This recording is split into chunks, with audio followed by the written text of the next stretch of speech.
চাকরির খোঁজে গ্রাম থেকে শহরে আসা। উঠেছি দূর সম্পর্কের এক মামার বাসায়।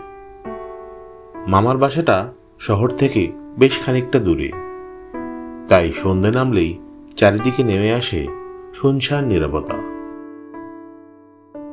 মামাদের বাড়িটি 3 তলা, সুবিশাল ছাদ এবং এর বড় বড় জানালা আমার মন কেড়ে নিল।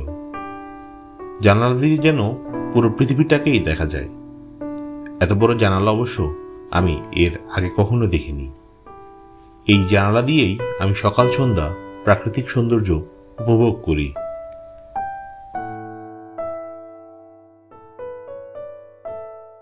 প্রতিদিন সন্ধে হলেই মামা অফিস শেষে বাড়ি ফিরে আমার সাথে আড্ডা দিতে বসে যান।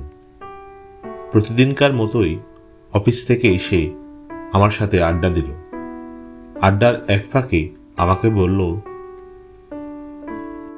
শোন, আমাদের অফিসে একটা পোস্ট ফাঁকা আছে, তুই চাইলে সেখানে জয়েন করতে পারিস।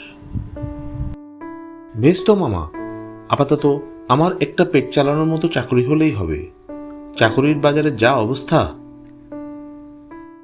অফিসের বড়বাবুকে তোর কথা বলেছিলাম, সব শুনে তিনি তোকে নিয়ে যেতে বলেছেন। বড়বাবু বড় ভালো মানুষ, কোনোদিন আমার কোনো কথা ফেলে দেননি।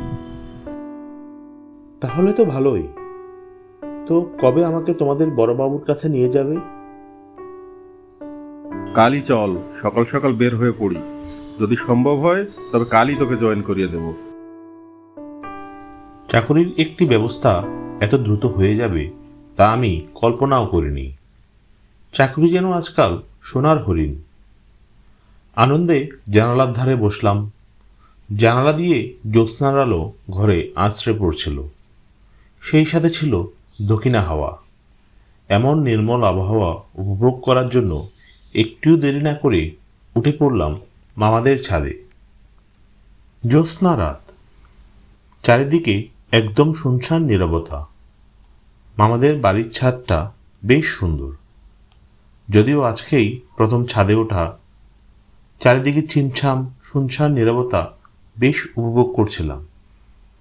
মাঝে মাঝে দক্ষিণ হাওয়া গায়ে দোল দিয়ে যেতে লাগলো।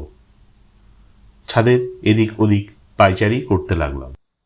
এমন সময় ছাদের চিলেকোঠার দিকে চোখ পড়তেই চমকে উঠলাম। দেখলাম চিলেকোঠার ছাদে একটি মেয়ে বসে আছে। মেয়েটি এত রাতে চিলেকোঠার উপরে কি করছে তা বুঝতে না পেরে জিজ্ঞেস করলাম, এই যে শুনছেন, আপনি ওখানে কি করছেন?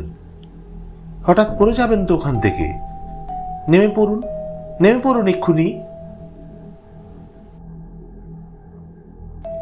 না না, পড়বো না। এখানে বসে থাকার অভ্যেস আমার আছে। অভ্যাস আছে মানে? আপনি কি আগেও ওখানে উঠেছেন নাকি? আপনি এই ছাদে প্রথম এলেন নাকি?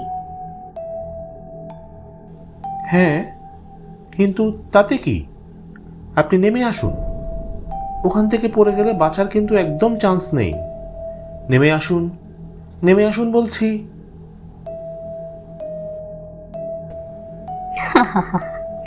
আপনি নতুন তো, তাই এখনো জানতে পারেননি। কি জানতে পারেনি? এখানে জানার কি আছে? আজ থেকে 10 বছর আগে ছাদের ঠিক এইখানটা থেকেই আমি লাফিয়ে পড়েছিলাম। মানে কি বলছেন এসব? মানে এই যে দেখুন, ঠিক এইভাবেই লাফিয়েছিলাম। কথা শেষ না হতেই মেয়েটি ছাদের কার্নিস থেকে লাফিয়ে পড়ল। আমি বাধা দেওয়ার চেষ্টাই করতে পারলাম না, কিন্তু তারপরেই যা দেখলাম তাতে আমার ভয়ে বুকটা কেঁপে উঠল। দেখলাম মেয়েটি নিচে পড়ে না গিয়ে বাতাসে ভেসে রইল এবং ধীরে ধীরে রূপ পরিবর্তিত হয়ে মেয়েটি পরিণত হলো একটি ডাইনিতে। আর তারপর বাতাসে ভেসে আমার দিকে এমনভাবে এগিয়ে এলো যেন মনে হলো আমাকে এক্ষুনি ধাক্কা দিয়ে ফেলে দেবে। কিন্তু সেই সময় মামা চলে এলেন। এসেই আমাকে এক টান দিয়ে ঝটকায় মাটিতে ফেলে দিলেন।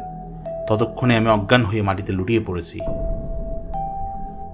পরের দিন সকালবেলা যখন আমার জ্ঞান ফিরে, মামা আমাকে ছাদে যেতে বারণ করে দেয়।